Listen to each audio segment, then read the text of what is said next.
Hello guys, আবার একটা নতুন ভিডিও নিয়ে চলে এলাম। তো আজকে কাল যে প্র্যাকটিক্যালটা করেছিলাম সেটা জমা দেবো, ওর জন্য স্কুল যাব। তো স্কুল যাওয়ার জন্য তো গোসল করতে হবে, কিন্তু আমি গোসল করব না, কারণ আমি সকালবেলা কাজ করতে গিয়েছিলাম। কাজ বলতে আমাদের পেঁয়াজ লাগিয়েছে, পেঁয়াজ তুলতে গিয়েছিলাম।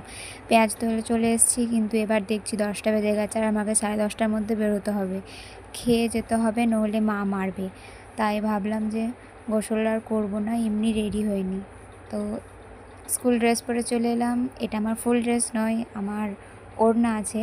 এই যে দেখতে পাচ্ছ ওড়নাটা এখন আঁটিনি, কারণ আমি পিন আঁটতে পারি না, মা নাইলে আমার দাদি এঁটে দেয়। এবার খেয়ে আসি, খিদেও পেয়েছে। কিন্তু ব্যাপারটা হচ্ছে প্র্যাকটিক্যালের যেই বইগুলো ভরতে হবে ওগুলো আমার ভরা হয়নি। প্র্যাকটিক্যালের খাতা দেখে নিই একটু, চেক করে ভরা আছে কি ভরা নেই। আমার তো মনেই থাকে না কিছু।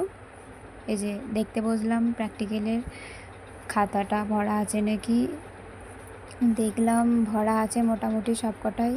আর এই যে আমার পার্স, পুচি পাড়া, পার্সে টাকাই থাকে না, কয়েকটা খুচরো পয়সা পড়ে আছে, দেখতে পারো শুধু তোমরা, কিন্তু খুব কিউট আমার এটা।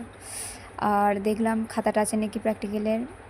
হ্যাঁ, খাতাটা কারণ আমি রাতেরবেলা ভরে নিয়েছিলাম, তাই দেখলাম আছে। এবার ভাত খেতে যাব, ভাত খেয়ে একদম বেরিয়ে পড়বো আমি। চলো। তো আমি বেরিয়ে পড়েছি স্কুল যাওয়ার জন্য। এটা হচ্ছে আমার বাড়ির রাস্তা। আমি বেরিয়ে পড়েছি, এই যে আমাকে দেখে নাও, ফুল ওড়নাটা নিয়ে নিয়েছি, হেঁটে হেঁটে যাচ্ছি। সাইকেলটা আমার খারাপ হয়ে গেছে। এই যে এটা আমার স্কুল, আমার স্কুলে যে কাজটা ছিল প্র্যাকটিক্যালটা জমা দেওয়া হয়ে গেছে। এবার আমি আমাকে একটু দেখাচ্ছি, আমার সামনে একটা বান্ধবী ছিল, আমি ওকে জিজ্ঞেস করছি আমায় কেমন লাগছে বল, ও বলছে ভালোই লাগছে। এই যে স্কুলটা আজকেকার মতো টাটা করে দিলাম, কারণ আমার আর স্কুল আসা হবে না।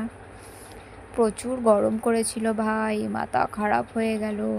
তার মধ্যে আবার বাসও পাইনি, টোটোও পাইনি, দিয়ে হেঁটে হেঁটে স্কুল থেকে বাড়ি এসেছি অনেক দূর।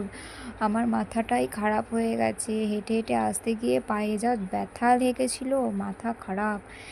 এবার আমি একটু শুবো। ওকে, টাটা।